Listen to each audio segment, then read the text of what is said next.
also some financial income.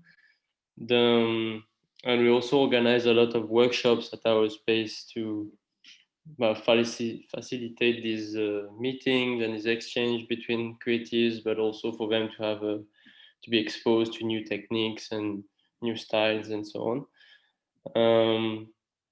And obviously, after the situation that happened everywhere with the COVID, our industry, it was mostly tourism.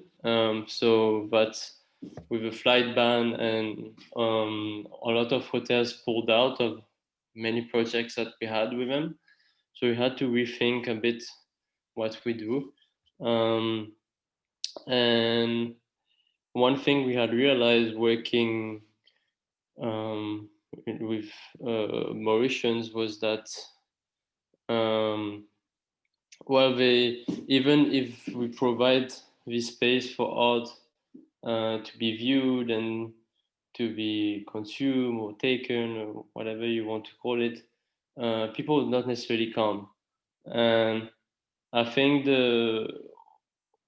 so we had to rethink of why. I mean, how do I attract more people to be interested in the arts, knowing that they have very different backgrounds and some of them. Like Lindsay mentioned, it's not something that is valued in education at all, especially the creativity part. So how do we get people to be interested or even curious about our art sector, our local art sector? So we started creating these workshops that would look at different. I would use art, but not just as a contemplative tool, but also as things that would help people, in their personal growth. So, for example, during the COVID, when we were in lockdown, we developed some online workshops for art therapy, for how to develop your creativity, and also thinking about design thinking when it comes to permaculture and so on. So to see how like creativity and this holistic approach can really touch uh, different part of yourself, and it's not, you don't just have to see it as a painting or a song, but it's way broader than that. And we just finished our first cycle, and we had like a lot of very positive feedback. And is I think a lot of times us as artists, we kind of naturally connect with different art forms because we have developed that sensibility, and we are very interested in the arts in general. But then for other people who haven't had the opportunity or haven't been very sensitive to different art forms, there's not many outlets for them to kind of experience that. So going through these workshops, I think a lot of them realize, first of all, that well, creativity is not just about art, right? It's like a whole thing on itself, and that can be applied to anything else.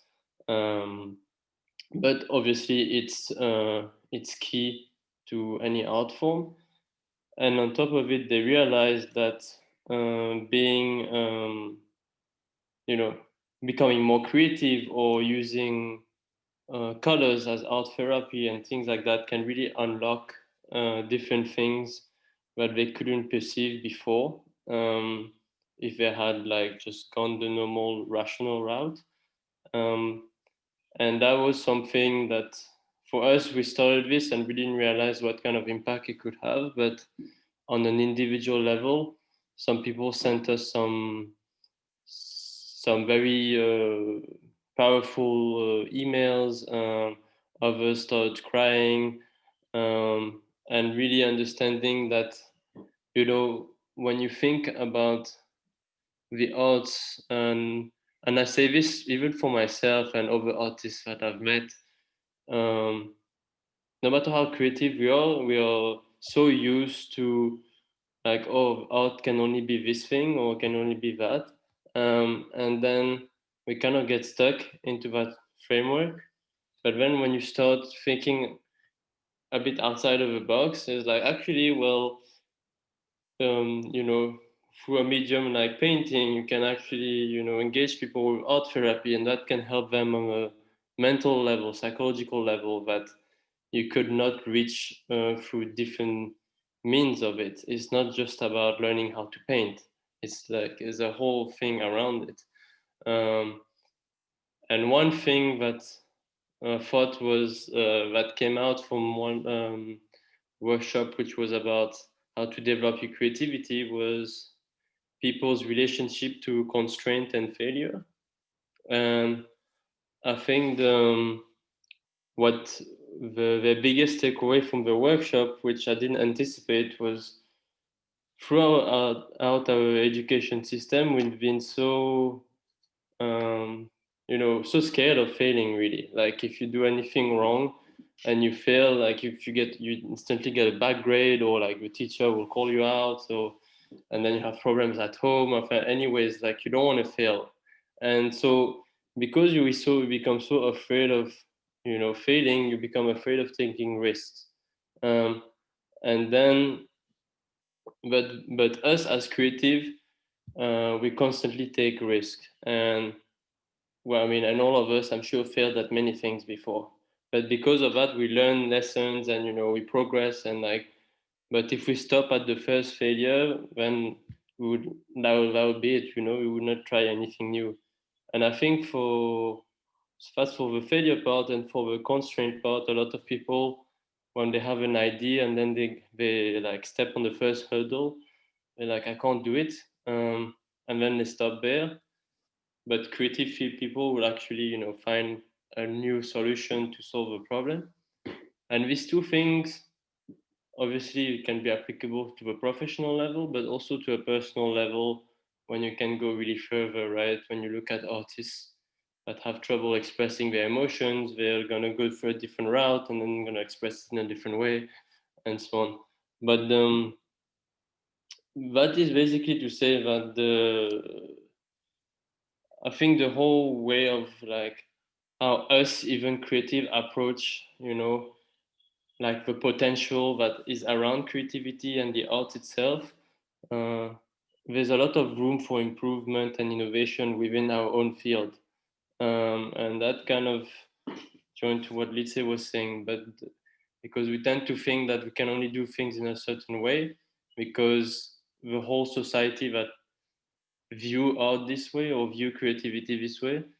But actually, like, we have a potential to do so many things, and to benefit like our community in different ways, even the ones who don't think, you know, art is interesting or don't think that they are creative. So to kind of answer the question that was asked, personally, I think like like if you look at us like just as painters or as sculptors or whatnot, you know, like it's very easy for people to say, oh, you this is non-essential work. But if you look at it as like as creatives, and doesn't matter what is your output, I think it's completely essential, in the sense that like in the face of you know, problems, and when you basically, creativity is when you can't find a straightforward solution. So this is what we've been doing every time, right? Completely innovating, finding new things. And a lot of us are also entrepreneurs, so we understand that as well. So I think it's completely essential, and creative people tend to help others become creatives as well. um, and lastly, if we I would encourage my I don't have children yet, but when I do, and if they want to become, you know, go in that route, um, I would definitely say go for it, because even as we're moving with the new technologies, the new tools that exist for us as artists to play around with, to, you know, to develop new ideas, is going to be even crazier when I have children. So, you know, what we'll be able to do with that, it'd be quite crazy. There's just and a good example is, I'll just talk to you briefly about that, is the right now in Mauritius we're suffering from a very bad oil spill that has affected a big part of the southern coastline. And I got contacted by some Mauritian artists who are actually in London, and they specialize in VR worlds and video games and things like that. And they're telling me we want to do an installation to for people to remember and to understand, you know, the ecosystem, the marine ecosystem. Um, and we're like, how do you want to do this? It's like, well, actually, we want to come to Mauritius and design an a world underwater and use VR underwater. And I had never thought of that. I was like, you can do that? It's like, yes, we've done this before, but being totally immersed in an environment that is also familiar to us as Mauritian as the beach, and yet most people don't know how the ecosystem works. A lot of Mauritians don't even know how to swim. So it's like, how do we, there's a potential for them to learn something new in a way that has never been done before and in a very creative way. So I can't. This I didn't know was possible or existed. This kind of installation, and yet there are two artists who are also storytellers. Um, so that's what I mean. Like we can't even tell in the future, how far, like how wide this creativity field and this art field is gonna be. So I would definitely encourage anyone to pursue it, but to not limit themselves to what society tells them an artist has to do this or has to do that. Like you can invent your own thing. It doesn't matter. Yes, so that's about it. Thank Can I you. just, I want to just also touch on what Kim has said. So I don't know what it's like in other spaces, but the industry is so incredibly competitive in South Africa or in Cape Town that if you can't show almost a linear progression of your career in the arts, you're not taken seriously. Mm-hmm. And if we look internationally at various artists, we find that they have their primary sort of education is either in science or engineering or medicine, and then they found themselves. A lot of curators we see in in in very prominent curatorship roles didn't start off studying the arts.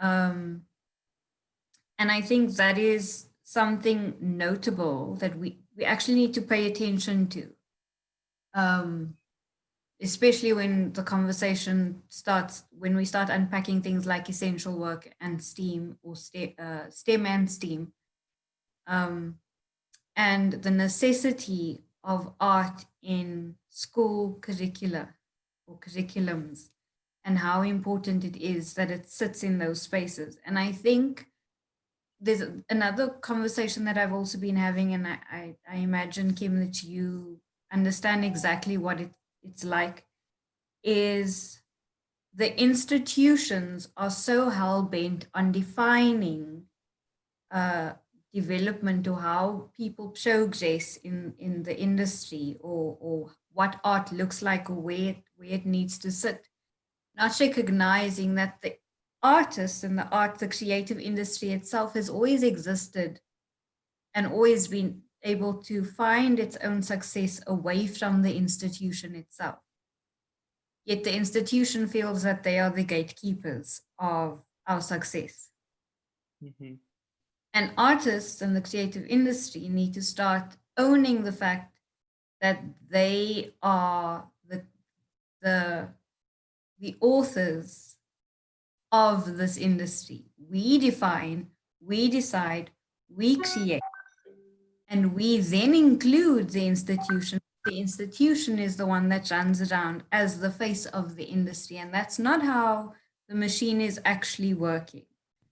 And if the institution is the cheekier the institution is becoming, the more they're going to lose out on their bottom line, essentially, because artists are, the creative industry has grown and established itself so much, I believe, that if they don't, if the institution or the gatekeepers per se, if they don't start playing ball with the artists, that we're going to start creating, the industry is just it's grown. I see Akona nodding her head.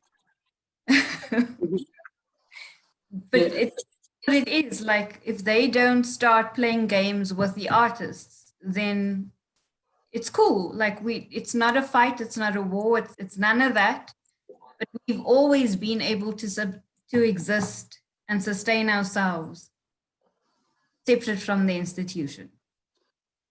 Yeah, so Lindsay, can I just add to that? Because you're speaking to a question that I was going to pose, which is, so I'm gathering, and my own experience tells me that there's something problematic about the way the politics of value creation are structured. Who gets to ascribe value and who has been who has maybe accorded themselves the status of being the one who ascribes value. So there are lots of politics in value creation. So I'm wondering, what are the conversations that need to be had in order to disrupt the politics of value creation, to create alternatives? What is the role of, and I think you've already started speaking to the role of the periphery in kind of navigating this, considering we're in such an opportune time So to I think imagine something different. Yeah. I think I came across just this, sorry, I'm not sure who that was. I came across this beautiful article. I agree with both of you. Yeah. Let's finally challenge those gatekeepers in this era. We've enough is enough now. Eh?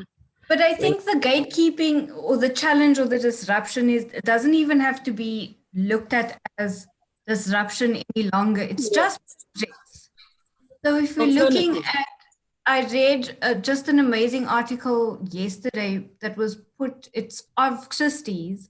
And essentially, if you look at the trajectory of the industry, you study art, you then get involved in sort of a curatorship role, and then you realize that maybe this is not paying you enough. So you find yourself in an institution where you start working, and slowly you work your way through the institution, and you're able to effect certain spaces of change. So essentially, when I mentioned that African art is becoming a commodity, Christies, one of Christies, a very influential person in Christies, and I don't know what her role is, but she's a Black female artist, and she was a Black female artist, and she then realized that African art is being collected just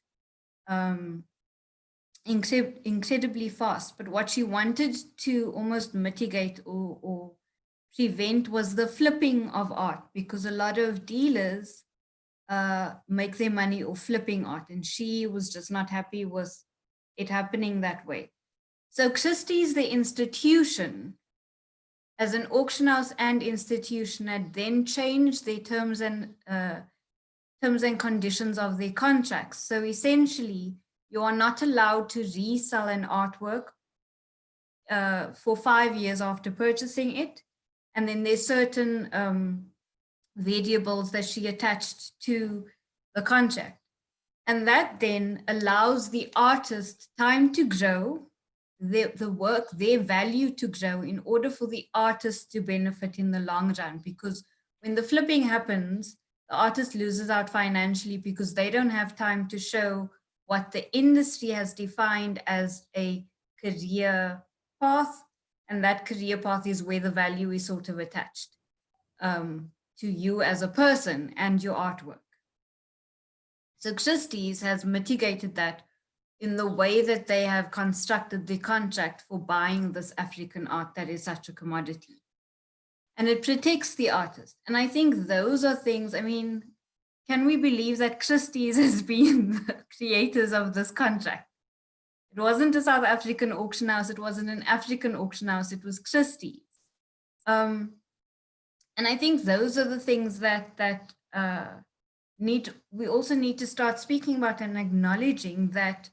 And this is where I'm saying that the institution is now playing ball games, because artists are able to sell without auction houses in this climate that we find ourselves in. Many artists have chosen to not work with galleries any longer, to use their social media platforms or digital platforms to sell. And I think those little middlemen have realized just how redundant they are. And they've changed their tactic in order for them to survive. And so slowly the relationships are finding somewhat of a symbiosis as opposed to a predatory relationship. Or yeah, I think that's one example, Lukona, that we can look at. I don't know if there's anything more that anybody else has seen in the industry, but for me, I'm going to run with the Christie story for a while, and I'm going to preach it to as many people as I want and as I can. But I'm also going to say to as many artist friends as I can, this is how you need to look at selling your own art with this sort of contract in place. And if Christie's has done it and they've created a benchmark for it, then you can too.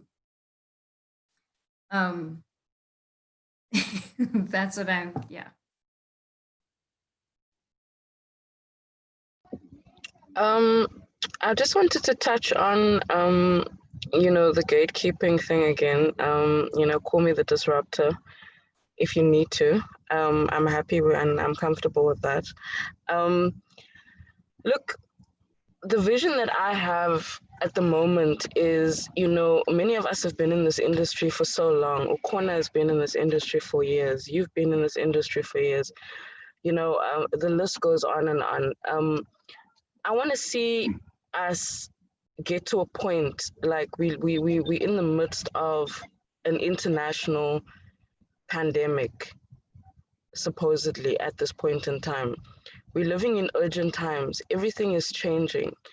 We don't have time left to be micromanaged by gatekeepers. Like, the inner voice of each of our souls and our callings and our purposes for why we were born on this planet, it needs to be activated now and collectively more than ever. And when I say that, I say it also with regards to leadership. I'm looking at a future that's very close, where people like ourselves, and there are many others, we're not the only ones, can actually strategically start putting processes in place without needing to bang our heads against certain gatekeepers that have been in the industry for 30, 40 years and have got a certain element of arrogance about how things are done. I really feel that the time is now. We need to start opening spaces that have been blocked off because of all of this gatekeeping. There are blockages within the system between institutions and communities and collectives. And many of the people within various institutions have been employing us, have been taking us on as contract workers here and there to assist them in order to open up these channels. But they are still blocking, and I'm talking collectively now, I'm not talking about me specifically. I'm just talking about all of us. They're still blocking us from being the CEOs. They're still blocking us from being the managing directors of these institutions. They're just using us strategically to do their dirty work in order to open up certain spaces. But I'm looking at a future whereby, and it's call me radical when I say that I want it to be predominantly women of color across the board that lead this mission, even though everybody is welcome. Everybody is welcome, but I want to see you know, a time where as women of color and leaders within the sector, we can actually run this thing, you know, and we can get over our issues, we can get over whatever happened or didn't happen in the past, and we can open up these blockages collectively for our sector. Because right now, it's still the same people in the same spaces that are blocking what needs to happen, and the healing needs to be set off. We need to heal. There's a lot of heal. It's borderline very spiritual, you know, what needs to happen, this transformation. It's extremely spiritual, and I'm gonna leave it there because I'm gonna need to go soon. And I thank each of you for giving me this opportunity to be here. I told you I'm in a moving car. You know, there's a lot happening here, and I you know, I don't want to disturb things too much, but I just want to drop a seed and say, the time is now. You know, we were preparing for this 10 years ago, however many years ago, and talking about it, and the time is now. It's right now.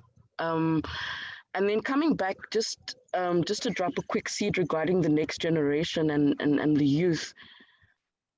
I wanna see the youth prepare for the fact of that we are actually in a crisis at the moment, and the crisis is that this deep sense of intuition that we have as artists, that has been leading our lives and leading our creativity, it is under threat, and the machine wants to take over.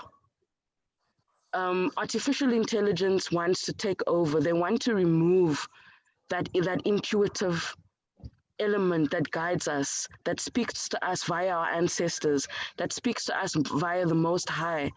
If artificial intelligence can have it the way that they want it, they want to remove it. So what I'm saying is, I want to see the youth see a way that we can use technology to our benefit in a way whereby, as women of color or as youth from the African continent, we are writing the code for the back end of the AI. You know, it's no longer predominantly white men that are determining what's happening within the code behind the machines. You know, that is the level that I, you know, and this thing is moving so fast, guys. Like, you know, I'm shocked on a daily basis, you know, as a recipient of 50,000 selected across the continent of Africa to study through Google Africa. It is shocking. Like, people have been planning, this is not a conspiracy. People have been planning for this since the First World War, if not the Second World War. Like, you know, this beautiful thing that is us, which makes us creative, is under threat. It's always been under threat. But with technology, the way it's going, it could get to a point, if we're not clever or fast enough, where those who control would want to actually block out our sense of intuition permanently. So all I'm saying is, you know, we can't push technology away. We can't run away from the fourth industrial revolution. We're using the tools of the master right now to have the Zoom in call. You know, we need technology, but let's not fall asleep and forget what's actually happening behind the scenes at the back end, and how that could be a threat to us as artists moving forward. I'm going to leave it there. And I'm also going to just once again give respect and salutations to everyone on this panel, to those that invited me, to those that tagged me. I have undying, eternal respect and love for each of you. And thank you so much. I'll stay on for 5 minutes just in the background, and then I'm going to disappear into the waves, literally. Thank you. Can I just quickly just tag in my two? Thank you. Thank you, Saba. Yeah, so I just want to tag in Rebecca Kuri, who's the director of Nafasi Art Space in Dar es Salaam. My personal tag, my counterpart from the other side. And I don't know if Teddy is on already. If you are on, I also would like, maybe before we proceed, just give you a chance to introduce yourselves. And oh, Teddy is on. Yes, please, Teddy, also take a moment to introduce yourself, and then we'll see where it goes. Sorry for interrupting you, Lisa. Thank you, Ukona. Hi, hello, everyone. I'm sorry I was late. I was stuck in a traffic jam on the way home from the market, but I've been listening to the conversation for the past half an hour or so. And so, yeah, it's really lovely to be here. It's exciting and, you know, just a great opportunity to connect with all of you. Like Ukona said, I'm the director of Nafasi Art Space in Dar es Salaam, Tanzania. You know, I'd love to just have a conversation. So just quickly, we're a multidisciplinary contemporary art center that has an international residency aspect, but also has 20 studios for the use of local artists, of Tanzanian artists who can do residencies, but also stay for up to 5 years in a kind of permanent residency or long-term residency. And we also are a public space and venue for exhibitions. We have 3 different gallery spaces and big hall and various production and workshop spaces as well.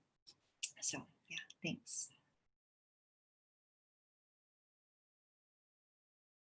And I had tagged Tadi Alawi, who's a dancer and choreographer, and so hopefully he's here, and he's also in Dar es Salaam, and so hopefully you can hear from Tadi as well.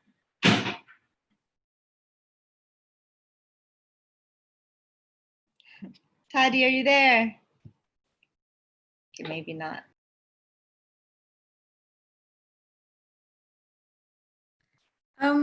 Yes, I'm here. Wait.